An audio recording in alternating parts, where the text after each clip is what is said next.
Let's get on with the details of those stories now. The Bujumbura refugee camp in the central region was opened by the United Nations Refugee Agency in 1990 as home to more than 12,000 refugees who fled Liberia during the First Civil War.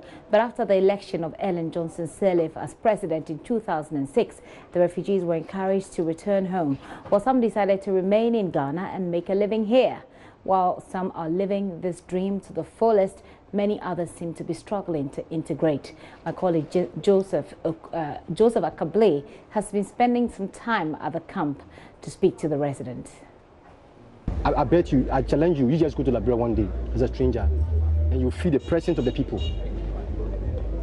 They will show you love. That one I cannot tell because all my life is Ghana, so I cannot tell. Oh, war is not good at all. Don't think about war. War is not for one person. When you are somewhere and somebody talk about war, you not give a support to war. War is not good at all. Wars leave families broken such that some never get back on their feet.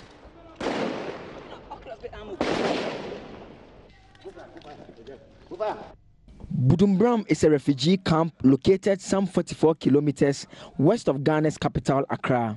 Structures here used to be mostly tents and shacks, but today they are gradually being replaced by more permanent buildings with no clear-cut layout plan, leaving the settlement as a slum. Traveling may seem exciting for many, but for some, it marks the start of genuine fear of the unknown.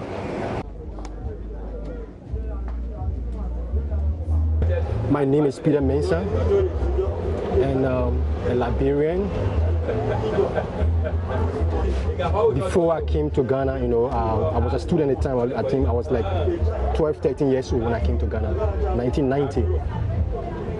And then due to the war, I have to move by force. And then I came to Ghana.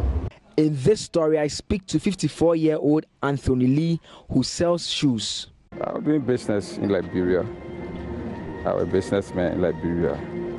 And Robert Buckley, unemployed. Well, I can remember a lot of luck.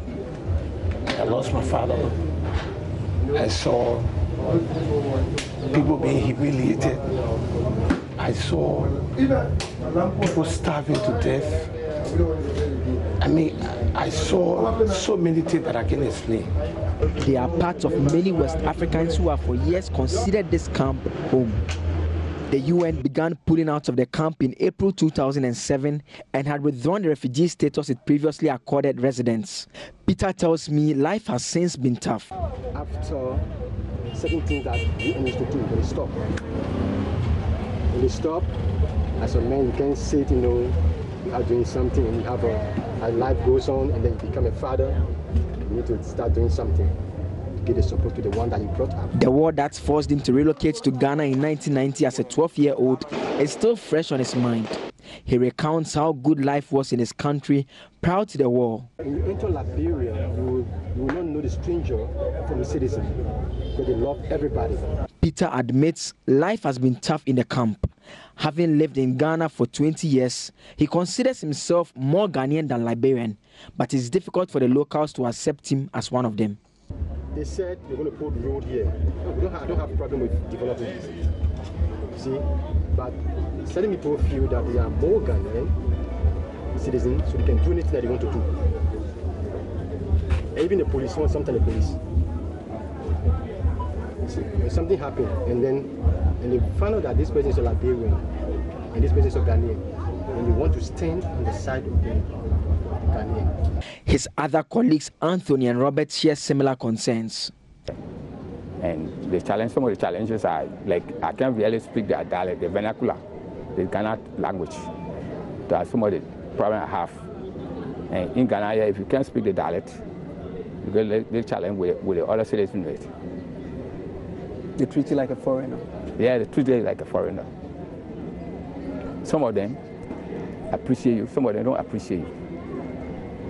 Yeah, some of them give better treatment, some of them, as soon as you hear you speaking, you can't understand it. They ask you, why are you doing here? You can't go back.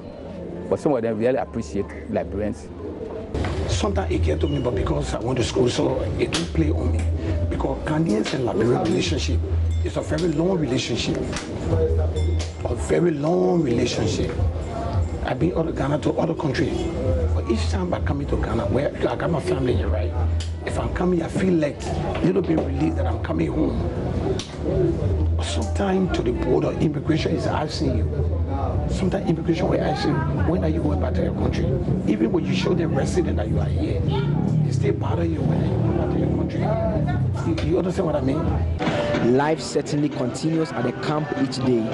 The struggles of the residents remain how to create better conditions for themselves to ensure that their children receive the best of education and health care, with the undying hope of a possible return to their country of origin still active in their minds. Joseph Akable, Joy News, Budumbram. Tell me where you gonna run go. Yeah, I be some here. Tell me play. Oh yeah, oh yeah, oh. Tell me where we gonna run go. After making our motherland a better place to live. Tell me where we gonna run go. When them say we have to pay for the oxygen we breathe. Answer me now, Mr. Big Man. You know to say everybody want to go and go off for it. Simple life. So that's a part of a very painful past for the people of Liberia. Well, the African Union is in the meantime urging member states to take full advantage of the structural conflict prevention tools developed by the Commission. Joseph Akable has a wrap of the key decisions that were taken by the continental body at the just-ended summit. The two-day summit focused on the African Continental Free Trade Agreement, institutional reform of the Union, post-2020 partnership with the European Union, election of the Bureau of the Assembly of African Union for 2019, and chairperson of the African Union for 2020. On the free trade deal, member states agreed that those wishing to enter into partnership with third parties should inform the Assembly with assurance that those efforts will not undermine the African Union vision of creating one African market. The Assembly delegated the Executive Council its authority to consider and approve the statutes and rules of procedure of governance structures of the AU during its 35th ordinary session of the Executive Council in Niger. The AU reaffirmed its determination to reinforce efforts towards better and more effective conflict prevention action in Africa. In this respect, the Assembly encourages member states to take full advantage of the structural conflict prevention tools developed by the Commission. The AU expressed deep concern at the increasing terrorist attacks in parts of the continent and reiterated its condemnation of all acts of terrorism committed on the continent by whomever, wherever, and for whatever purposes, and also reiterated the AU's determination to rid Africa of the scourge of terrorism and violent extremism, which cannot be justified under any circumstances.